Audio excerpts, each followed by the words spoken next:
कीर्तना, हाँ माँ, क्या हुआ? ऑफिस जाने वाली हो? हाँ माँ। छुट्टी ले लो। पर क्यों? क्यों मतलब? तुम्हें नहीं पता क्या? आज लक्ष्मी और दामाद जी अपने घर आ रहे हैं, इसलिए कह रही हूँ तुम छुट्टी ले लो। हाँ सही बोला, बड़ी दूर से आ रहे हैं ना वो लोग। वहाँ से बाहर निकलेंगे तो इस घर में कदम होगा उनका। पहले भी तो कभी कभी आते ही रहते थे, अब तो यही डेरा जमाने वाले हैं। इसके लिए उसे छुट्टी लेने की क्या जरूरत है? वो कोई वीआईपी नहीं है। मेरी बात सुनो, तुम आराम से ऑफिस जाओ, वो हर बार की तरह अपने आप आ जाएंगे। आप थोड़ी देर चुप रहिए। कीर्तना, तुम ऑफिस में फोन करके बोल दो कि तुम आज नहीं आओगी। और एक बात सुनो, जीजा जी यहाँ पर रहेंगे तो उनसे जरा इज्जत से पेश आना, समझ गई ना? कामाक्षी, मैं अभी होटल के लिए निकल रहा हूँ। टेलीफोन का बिल और पैसे दे दो, जाते समय भर दूंगा। आप अभी निकल रहे हो? हाँ क्या? निकल रहा हूँ। क्यों? नहीं, लक्ष्मी और दामाद जी घर आ रहे हैं। आप सामने नहीं रहोगे तो दामाद जी नाराज हो जाएंगे। ओहो, नाराज होते हैं तो हो जाने दो, तुम अभी निकलो। चुपचाप बैठो। ये कमरे की सफाई किसके लिए हो रही है? हाँ नहीं, गणेश के लिए। क्या कहा? वो तो ऊपर है ना। नहीं नहीं, अभी तो लक्ष्मी ऊपर रहेगी, वो गर्भवती है ना, उसे कोई तकलीफ ना हो इसीलिए। मेरा फैसला है। ये कैसी बात कर रही हो? गणेश की अभी भी नई नई शादी हुई है, उनको वहाँ रहने दो ना। क्यों ऐसा कर रही हो? सुनिए जी, लक्ष्मी हमारी बेटी है, वो ही ऊपर रहेगी, मैंने कह दिया आपको। लो वो आ गए।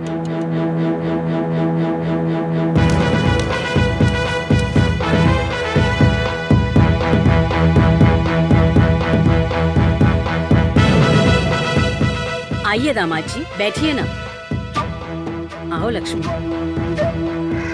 कामाक्षी, मेरी बात गांठ बांध लो, अब तुम्हारा घर हो गया बर्बाद। ना ना ना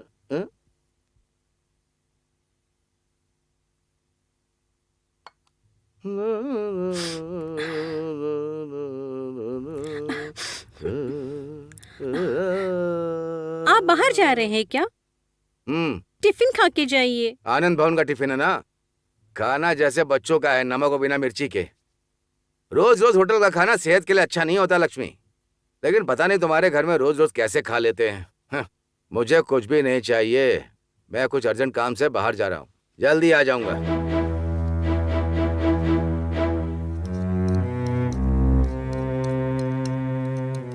लक्ष्मी, ये लो, अभी तुम खीर खा लो। अभी थोड़ी देर में आनंद भवन का टिफिन आने ही वाला होगा।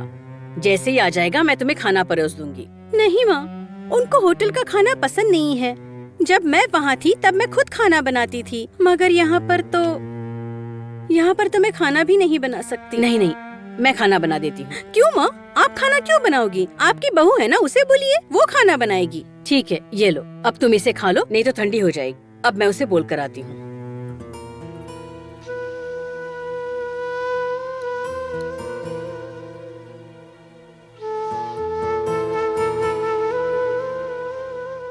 माँ, एक मिनट रुको। जब गणेश भैया ने घर पे खाना बनाने को बोला था तो आपने मना कर दिया, और अब आप जीजा जी के लिए घर में खाना बनाने की बात कर रही हो। ये क्या है माँ? मैं समझती हूँ कि अपने दामाद की आपको चिंता हो रही है, पर गणेश भैया की बात को आपने टाला, वो भी तो गलत है ना। बड़ों की बातों में तुम मत पड़ो।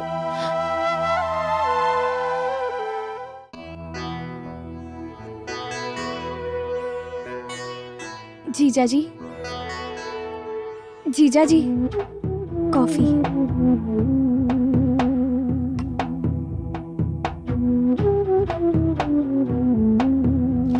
जीजा जी।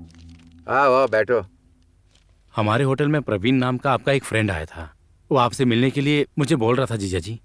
हाँ हाँ, प्रवीण तंजावुर से। उसके पिता की 100 गज की जमीन है, उसके बारे में वो ही। गणेश, आपके लिए कॉफी लेकर आऊं मैं? नहीं, मुझे अभी नहीं चाहिए। कीर्तना। हाँ, अभी आई। हाँ माँ। दामाद जी इस घर के बड़े दामाद हैं। हाँ, वो गणेश के साथ कुछ बात कर रहे हैं। तुम्हें कुछ समझ में नहीं आता, तुम बीच में क्यों जा रही हो? मैं बस कॉफी के लिए पूछने गई थी। ऐसे पलटकर जवाब देती हो तुम, इसीलिए दामाद जी को अच्छा नहीं लगता। और वैसे भी वो बहुत आचार विचार देखते हैं, उनको क्या क्या पसंद है ये तुम लक्ष्मी से पूछ लो जरा। और एक बात का ध्यान रखना, दामाद जी के सामने तुम गणेश के साथ ज्यादा बात मत किया करो, समझ गई ना? ठीक है माँ। हाँ, इधर आओ। देखो, तुम्हारे जीजा जी गणेश के साथ बात कर रहे हैं, अब तुम बीच में मत जाना। कीर्तना, क्या हुआ जीजा जी? ऐसी ठंडी कॉफी पीने की आदत नहीं है मुझे। जा करके दूसरी कॉफी बना करके लाओ। नहीं जीजा जी, मैं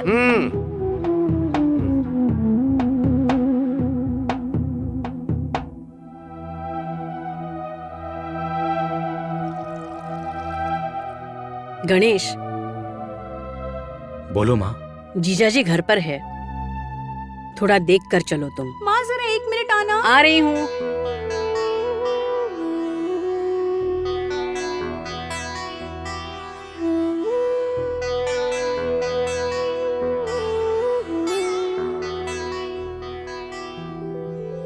कीर्तना, कल से तुम अपने हाथ का जादू दिखाना। मुझे जो जो पसंद है वो तुम्हें लिस्ट दे दूंगा, वो सब बनाना है।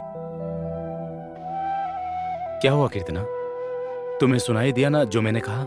हाँ, सुनाई दिया। तो फिर जवाब क्यों नहीं दे रही हो? तुम्हें इस घर में खाना बनाना पसंद नहीं है क्या? मैंने ऐसा कब कहा? तो फिर क्या? जीजा जी को जो पसंद है वही बनाओ, ऐसा तुम्हारी माँ ने कहा है। ऐसी बात है तो मुझे कोई दिक्कत नहीं है, मैं कुछ भी खा लूंगा। कीर्तना, आपको यहाँ से जाना चाहिए। अगर आप यहाँ खड़े होकर मुझसे बात करेंगे तो उसमें भी सुनाएंगे मुझे। ठीक है।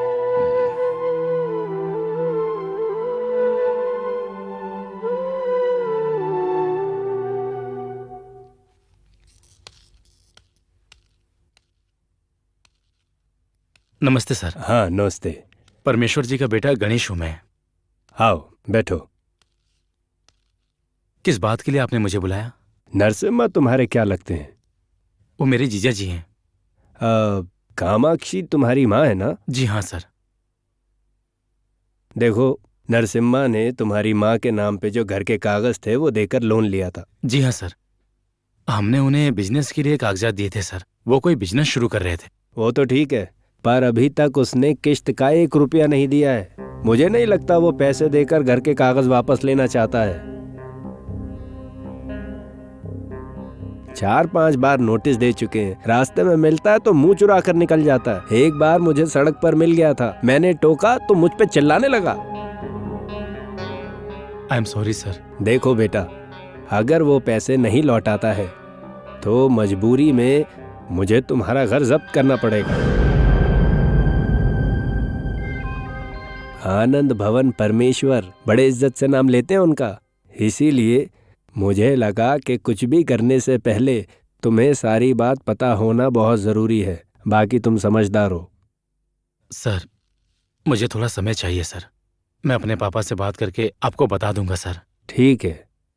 वो क्या है, पहले मैं आपको ब्याज दूंगा, फिर कुछ दिन के बाद आपको सारे पैसे देकर कागजात ले लूंगा सर। ठीक है, अब मैं चलता हूँ। Thank you sir. नमस्कार।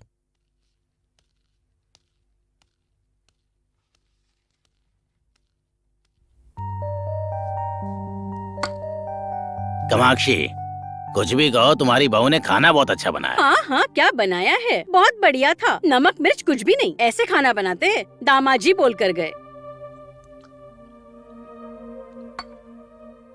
जीजा जी कहाँ हैं पापा? वो तो बाहर गए अभी। माँ लक्ष्मी दीदी कहाँ हैं? लक्ष्मी तो ऊपर सो रही है। आप लोगों से एक बात करनी है मुझे। क्या हुआ गणेश, बहुत घबराए हुए लग रहे हो तुम, क्या बात है? कैलाश नाम के एक आदमी ने मुझे फोन किया और मुझे बुलाया। अगर वो पैसे नहीं लौटाता है तो मजबूरी में मुझे तुम्हारा घर जब्त करना पड़ेगा।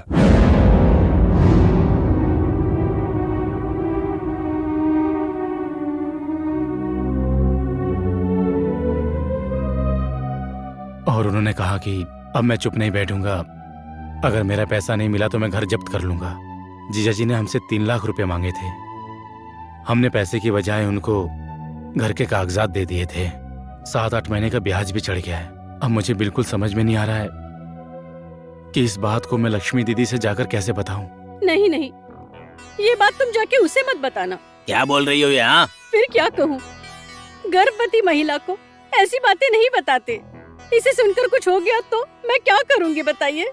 तो क्या करें, आज उसी की वजह से हमारे बेटे के ऊपर ये बोझ आ गया है। जब मैंने उस दिन कागजात देने को बोला तो इसने मुझे मना किया था, पर लक्ष्मी की रोने की वजह से मैंने इसको भला बुरा कह दिया था। अगर उस दिन मैंने इसकी बात मान ली होती तो ये दिन कभी नहीं आता। अब देखना ये बात कहां से कहां तक पहुंच जाएगी। पापा, अभी क्या करना है वो सोचते हैं। जीजा जी को कोसने से पैसा तो वापस नहीं आएगा ना। मतलब हम उन्हें कुछ नहीं बोल सकते क्या? क्या कह रहे हैं आप? अभी अगर आप उन्हें कुछ पूछेंगे तो वो लक्ष्मी को लेकर इस घर से निकल अरे जाएंगे। जाने दो ना, अगर वो जाते भी हैं तो जो भी पैसा है वो हमें ही देना पड़ेगा, समझी?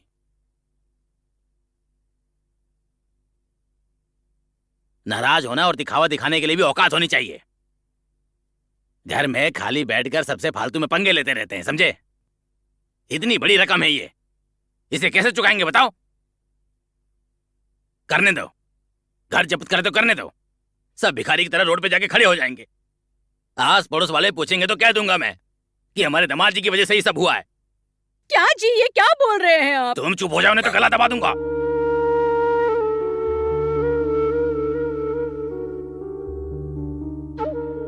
बस इतनी सी बात, जब्त होने दो। इस बात से अपमानित होकर लक्ष्मी मर जाएगी, यही चाहते थे ना आप? बस हुआ ना? तो फिर क्या करेंगे बताओ? वो ना ब्याज भरने वाला है और ना मूलधन लौटाएगा और ना हमारे कागजात। पापा, नहीं पापा, ऐसा कभी नहीं होना चाहिए पापा। सबसे पहले हम ब्याज पूछेंगे, जो भी ब्याज होगा ना सबसे पहले उसे भर देंगे। लेकिन ब्याज का पैसा कहां से आएगा? मैं कुछ फाइनेंसर को जानता हूँ पापा, मैं उनसे बात करूंगा। उनसे लेंगे तो ब्याज नहीं देना पड़ेगा क्या? मुझे तो कुछ भी समझ में नहीं आ रहा है। पापा, हर बात समझने के लिए थोड़ा समय लगता है पापा। सब ठीक हो जाएगा पापा। सबसे पहले इस ब्याज को कैसे चुकाना है उसके बारे में सोचते हैं। आप चिंता मत करिए पापा। इस समय भी तुम कितने धैर्य से बात कर रहे हो बेटा। वो क्या है ना पापा, पैसों से ज्यादा रिश्ते मायने रखते हैं, इसलिए धैर्य रखना पड़ेगा। अगर ये बात लक्ष्मी दीदी को पता चली तो परेशानी होगी उन्हें। पापा, मैं पैसों का इंतजाम 2 दिन में करने की कोशिश करता हूँ। हे, मुझे एक बात बता तू, पैसे दामाद जी ने लिए तो उन्हीं को पैसे भरने चाहिए ना। ये बात उनको बोलो कि ये सारी परेशानी उन्हीं की वजह से हो रही है। सुनिए, मेरी बात मानिए। हम तीनों के अलावा ये बात किसी को भी पता नहीं चलनी चाहिए।